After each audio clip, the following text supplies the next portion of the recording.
Hello everyone, welcome to Internet Learning. If you all are doing well. So today we are going to start with chapter number 4 of class 9 history, and the chapter's name is Forest Society and Colonialism. So first of all, if you haven't watched the earlier chapters, then please click on the I button where you will find the playlist. And if you are new to the channel, then please subscribe it and don't forget to press the bell icon so that you never miss an update. So let's start with our today's chapter, that is Forest Society and Colonialism. तो अभी तक के जितने भी हमने chapters पढ़े उसमें हमने वर्ल्ड के कुछ रेवोल्यूशन के बारे में पढ़ा, मतलब वर्ल्ड में जिस तरीके से मॉडर्न वर्ल्ड में जो चेंजेस आ रहे थे हमने वो पढ़ा। हमने फ्रेंच रेवोल्यूशन के बारे में पढ़ा, हमने रशियन रेवोल्यूशन के बारे में पढ़ा और किस तरीके से यूरोप में सोशलिज्म का कॉन्सेप्ट बढ़ रहा था, उसके बीच में हमने लिबरलाइजेशन, नेशनलाइजेशन, इस तरीके के कुछ कॉन्सेप्ट्स पढ़े। और फिर हमने नाजिज्म देखा कि हिटलर किस तरीके से जर्मनी को रूल कर रहे थे और किस तरीके से नाजी रजीम में ज्यूज और बहुत सारी दूसरी कम्युनिटीज के खिलाफ क्या क्या अत्याचार हुए। तो बेसिकली हमारा जो पूरा फोकस था अभी वर्ल्ड पे था और बीच बीच में हमने ये देखा कि वो वर्ल्ड में जो भी होने वाली चीजें हैं, चाहे वो फ्रेंच रेवोल्यूशन हो, रशियन रेवोल्यूशन हो और भले ही ये नाजीज हो, तो इनमें हमने देखा कि किस तरीके से थोड़ा बहुत हमने ये टच किया था कि इन सब चीजों का इफेक्ट इंडिया पे क्या हो रहा है। वो बहुत ही हमने थोड़ा सा टच किया था। बेसिकली मेन जो चैप्टर्स थे वो सारे के सारे ज्यादातर इंडिया से बाहर वर्ल्ड के बारे में थे।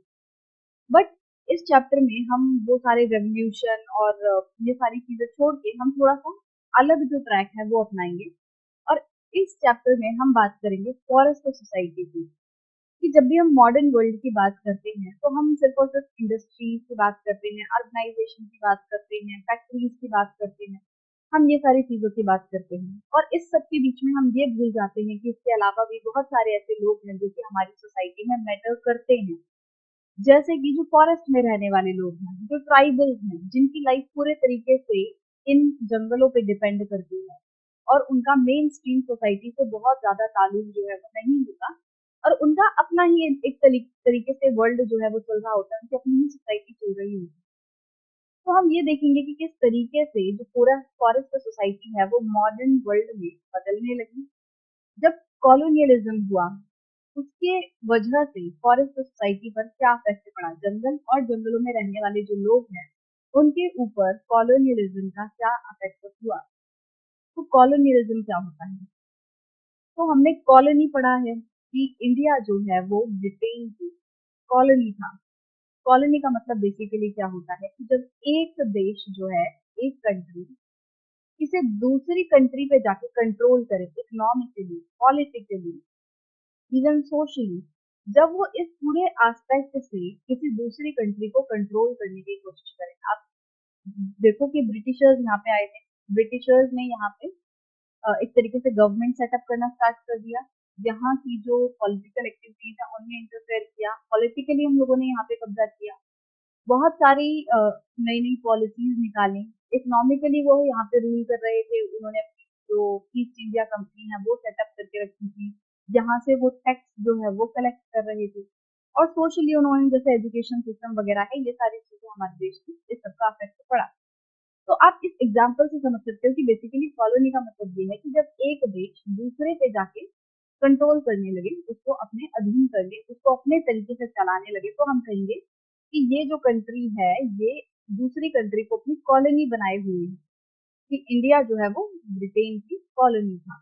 तो इस तरीके से हम कॉलोनी को समझ सकते हैं। तो हम देखने क्या वाले हैं कि जो ये कॉलोनियलिज्म है, बेसिकली जो ब्रिटिशर्स वगैरह जो थे, जब वो हमारे देश पे कब्जा करेंगे, हमारी तरीके से हमारे ही तरह के दूसरे देशों पे जब वो कब्जा करेंगे, तो उनके इस कब्जे की वजह से या उनके इस कंट्रोल की वजह से हमारे देशों में जो फॉरेस्ट सोसाइटीज थी, मतलब कि फॉरेस्ट में जो रहने वाले लोग थे, हमारे यहाँ के जो जंगल थे, उनके ऊपर क्या इफेक्ट पड़ा। Take a quick look around your school and home and identify all the things that come from forest. अब अपने चारों तरफ देखो और आप नोटिस करो कि आपके चारों तरफ जो भी चीजें हैं उनमें से क्या क्या चीजें जो है वो जंगलों से आई हैं। The paper in the book you are reading, आप जिस बुक से पढ़ रहे हो या जिस कॉपी में लिख रहे हो, उस कॉपी या बुक के जो पन्ने हैं, जो पेजेस हैं, वो भी जंगलों से आए हैं। क्योंकि जो पेजेस हैं वो किससे बनते हैं, वो पेड़ों से बनते हैं और पेड़ कहाँ पे होते हैं, जंगलों में। डेस्क एंड टेबल्स, आपकी जो टेबल्स हैं, जो डेस्क हैं, वो भी लकड़ियों से बनी है। लकड़ी कहाँ से आएगी? जंगल से आएगी। Doors, windows, the dyes that colour your cloth, जो डाई होती है जिससे कपड़ों को कलर किया जाता है। स्पाइसेस इन योर फूड, जो आपके खाने में मसाले डलते हैं। The cellophane wrapper of your toffee, तेंदुली, ingredients, gum, honey, coffee, tea and rubber। तो इसमें बहुत सारी ऐसी चीजों के नाम दिए गए हैं जो कि जंगलों से आते हैं, जैसे कि जो टॉफी का रैपर होता है, जो ट्रांसपेरेंट होता है, प्लास्टिक जैसा होता है वो। तेंदुलीफ, जो बेडी जिसकी बनती है, आपने बेडी देखी होगी, तो जिस पत्ते की वो बेडी बनी होती है उसको तेंदुलीफ कहते हैं, तो वो भी जंगलों से आते हैं। जो गम होती है, जो गोंद होती है एक तरीके से, वो आती है। रबड़ आती है पेड़ों से। कॉफी, टी, ये सारी चीजें जो है वो जंगलों से ही हमें मिल रही है। Do not miss out the oil in chocolates, और आप जो चॉकलेट खाते हो उसमें जो ऑयल डलता है वो भी एक तरीके से जंगलों से ही आ रहा है। विच कम्स फ्रॉम साल seeds that tannin used to convert skins and hides into leather। जो आप चॉकलेट खाते हो, जैसे कि मैंने बताया, उसमें जो ऑयल डलता है वो साल सीड से डलता है, और साल का जो पेड़ है वो जंगलों में मिलेगा। जो टैनिन यूज होती है, मतलब कि जो जानवरों की स्किन है उससे लेदर बनता है, तो स्किन को केमिकली ट्रीट करके लेदर में कन्वर्ट किया जाता है। तो जो टैनिन यूज किया जाता है स्किन को, जानवरों की स्किन को लेदर बनाने में, वो भी जंगल से मिलता है। और the herbs and the roots use for medicinal purposes, और जो जड़ी बूटियां हम मेडिसिनल पर्पस के लिए यूज करते हैं, अपनी बीमारियों को ठीक करने के लिए यूज करते हैं, वो भी हमें जंगलों से ही मिलती हैं। Forests also provide bamboo, wood for fuel, grass, charcoal, packaging, fruits, flowers, animals, birds and many other things। तो बहुत सारी ऐसी चीजें हैं जो कि हमें जंगल प्रोवाइड करते हैं, जिसका कि यहाँ पे आपको नाम दिखाया हुआ है। In the Amazon forest or in the Western Ghats, it is possible to find as many as 500 different plant species in one forest patch।